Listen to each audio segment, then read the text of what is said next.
welcome back to a new video. Today we are going to talk about compound interest GCSE math. Compound interest mostly has questions which are 3 to 5 marks. Some questions will also be 2 marks. However, that is more rare in the GCSE papers. So, compound interest, as you know, happens in banks. It means that when you insert a certain value of money, amount of money, it increases the amount of money inside of the bank by a certain percentage each year. And for compound interest, it takes that value of that year and takes a certain percentage of it, adds that onto the amount, and then you have a new amount. And the next year, then they take that new amount and take the same percentage of that and add it to the new amount. And then again, you get a new amount. So eventually, you just gain and gain and gain larger amounts. So let's write that down.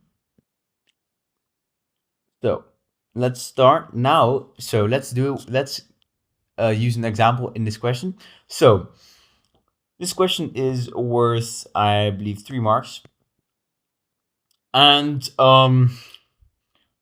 this is a very good example for compound interest. So Perry invests this amount, $25,000 pounds or dollars into a bank or a savings account for 3 years.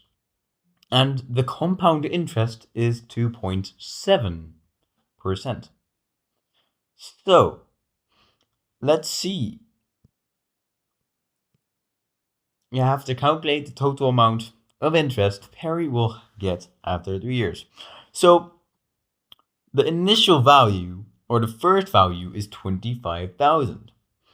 So to find the value after 1 year, you just have to multiply this value by 1.027. And this is the same as taking 2.7% of this, so multiplying it by 0.027, and then adding that on to this value. It's just a shorter way to do it.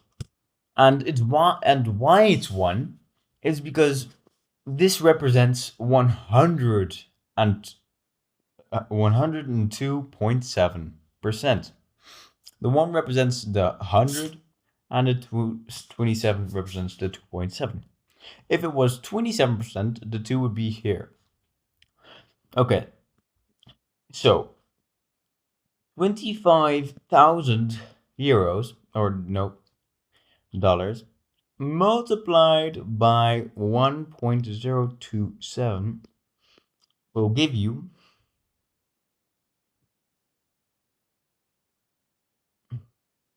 25,675. So this is the new amount. So then the bank does 2.7% of this value and then adds it onto this value. So now you have to multiply it again by 1.027. And as you can see, this takes long. But luckily, there is a simpler and quicker way. So if the amount of years is very large, so now it's only 3, but if it's like 10 or 20, you don't have to do this 20 times. There's an easier way. Sorry. And this way is you plug the amount of years here. And this is because you cube, in this case, you cube this value, which means that it increases every year. So the percentage taken from this increases. So therefore, the value increases every year. So the value added on to it increases every year. So let's do it. So 25,000 multiplied by 1.027 to the power of 3 will give you, and mostly you are allowed to use calculator for these types of questions.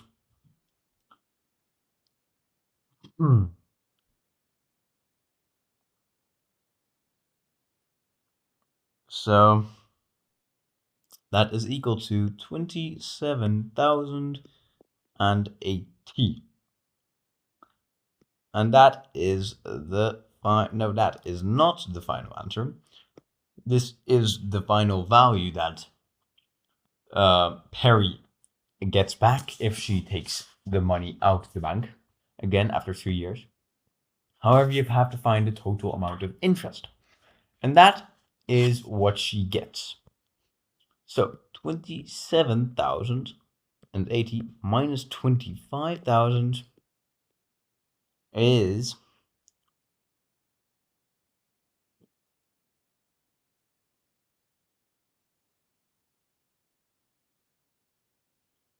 27,000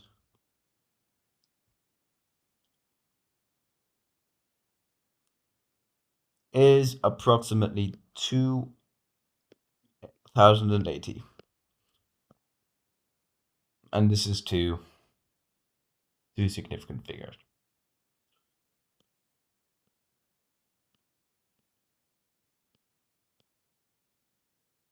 And this is then final answer. So let's carry on. This is a more difficult question, but still has the same principle. So let's read the question. Greg brought a new car for $18,000. Let's always highlight the important parts in the question. In the first year, the value of the car depreciates, which means that it decreases by 30%. Therefore, you have to multiply it by 0.70. In the second year and the third year, it depreciates by 14%. Work out the value of the cars after 3 years. So, let's do this. You have $18,000. You multiply it by 0.70. And if you don't know why it's 0.70, it's because if you divide it by 1, you divide it by 100%. So you just get the same answer. And if you multiply by 1, if you multiply by 0.90, you're getting 90% of the value. And if you multiply it by 0.70 in this case, you get 70% of the value. So if you get 70% of the value, how much of the value is removed? Or by how much is it decreased value? 30%. Because you still have 70% remaining, and 100% minus 30 or minus 70 is 30. Okay, let's carry on.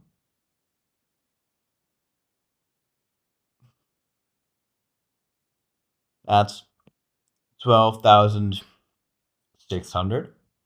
And now you have to use this value and do it for 2 years because it's the second and third year. And then you have to multiply it by, and this, so 14 minus 100, or 1 minus 0.14, which in this case, which is 86. So you have to multiply it by this, and again we can use a shortcut. So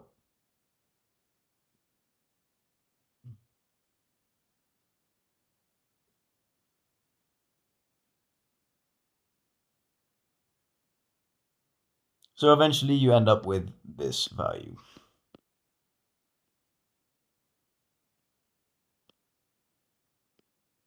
And if you want to round it, just round it. So this is the final answer, 9,319. Okay, now let's move on to the last question. The hardest one. This is worth 4 marks. So, Alice is going to invest some money for 5 years. She can choose from 2 options. Investment A, 2.7% compound interest per annum. And annum, if you don't know, is year. Investment B, 2.8% simple interest per annum. Which investment should Alice choose? You must show you're working. So, which investment must Alice choose would mean that they choose the investment which allows them to gain more money or the most amount of money. They don't tell you what money they start off with. They only say it's some money. So let's say that this sum of money is X. So imagine X is placed into an account and she's using investment A. So she gets 2.7% compound interest per annum. So as you know, you have to multiply it by 1.027 because that's 1 plus 0.027 or 100 plus 2.7 divided by 100. And then you place the amount of years at the top of the brackets. So you can just calculate this by just putting this into your calculator and then just placing it in front of X. So 1.2027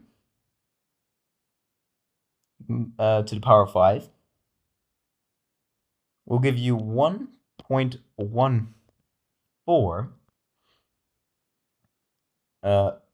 to 5 to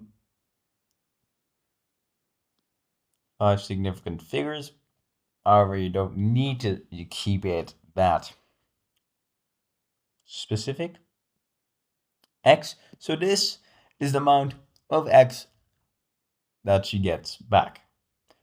So, in this case, you can see that the amount of X that has been returned is 14% larger.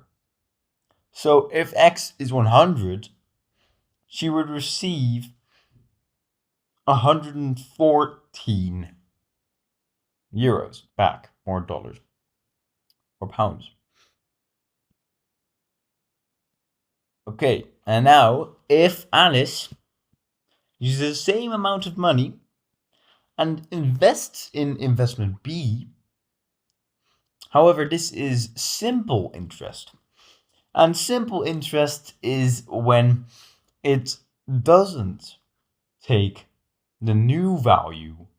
It doesn't take the percentage of the new value, but still takes the percentage of the old value.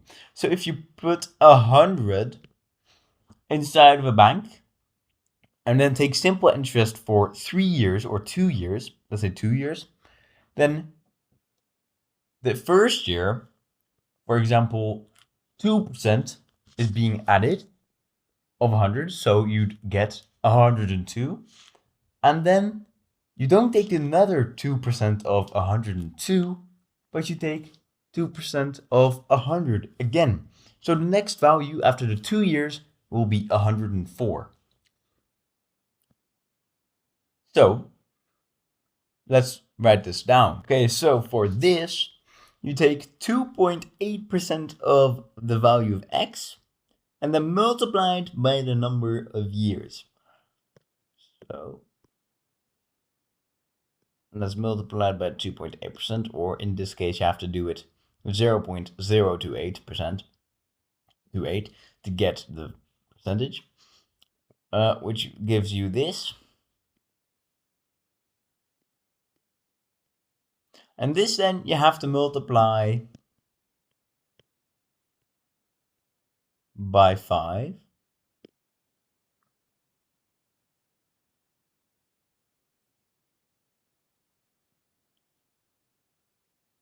My mistake, it's not 2 O's, it's just 1.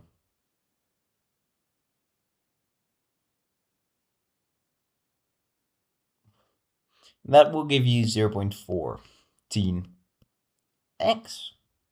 And then, of course, you have this value. And then you have to add 0.14x with x.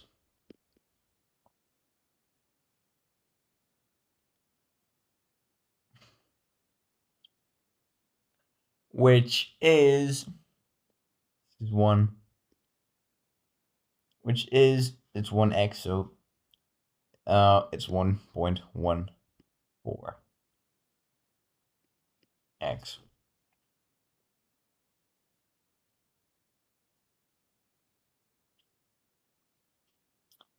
So here, for investment A, you increase your amount by 14%. And this one, 14.25%. And for this amount, you will get 14%. Therefore, investment A is the better choice.